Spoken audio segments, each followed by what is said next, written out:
Back to my channel. మళ్ళీ another day another moto vlog. So ఇక weather అయితే మస్తు ఉంది. ఇప్పుడే లైట్గా వర్షం అయితే పడుతుంది. ఇంతసేపు అయితే వర్షం అయితే ఏం లేకుండా ఇప్పుడే లైట్గా వర్షం అయితే పడుతుంది.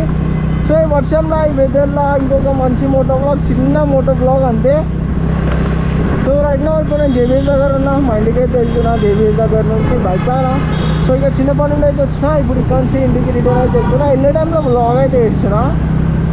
సో యాజ్ యూజువల్ క్రౌడ్ లేనప్పుడు, ట్రాఫిక్ లేనప్పుడు అప్పుడే బ్లాగ్స్ అయితే నేను ప్రిఫర్ చేస్తా. ఎందుకంటే వితౌట్ మైక్ అయితే నేను చేస్తున్నా. నేను ఊరికే గుర్తు చేసుకుంటున్నా వితౌట్ మైక్ బ్లాగ్ చేస్తున్నా, వితౌట్ మైక్ బ్లాగ్ చేస్తున్నా అని.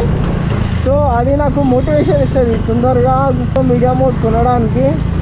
సో ఎంత తొందరగా వీలైతే అంత తొందరగా మీడియా మోడ్ అయితే కొనాలా. లేకపోతే వీడియో క్వాలిటీ బాగాలేకపోయినా వస్తారు కానీ ఆడియో క్వాలిటీ బాగాలేకపోతే వీడియోస్ అయితే చూడరు. సో దీన్ని ఏమంటారు అంటే కర్మ అంటారు. ఎందుకంటే చాలా డేస్ అవుతా బ్లాగ్ అయితే వేస్తున్నా. అండ్ ఇవాళనే ఇట్లా అయితే అవుతుంది. అంటే డైలీ వర్షం పడుతుంది కానీ ఇప్పుడు ఎండ కొడుతుంది అని చెప్పి బ్లాగ్ చేద్దామని చెప్పి నేను గోప్రో తీసిన. వర్షం అయితే స్టార్ట్ అయింది. గోప్రో పైన వాటర్ పడ్డాయి అనుకో గోప్రో మంచిగా అనిపించదు. సో ఫస్ట్ అయితే నేను గోప్రో క్లీన్ అయితే వేయాలా. సో గోప్రో లెన్స్ అయితే క్లీన్ చేయాలా ఫస్ట్.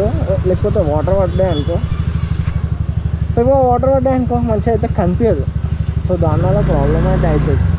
మోటో బ్లాగ్ అయితే వేయలేం. వర్షం కూడా మస్తు పడుతుంది, కొంచెం కాదు మస్తు పడుతుంది.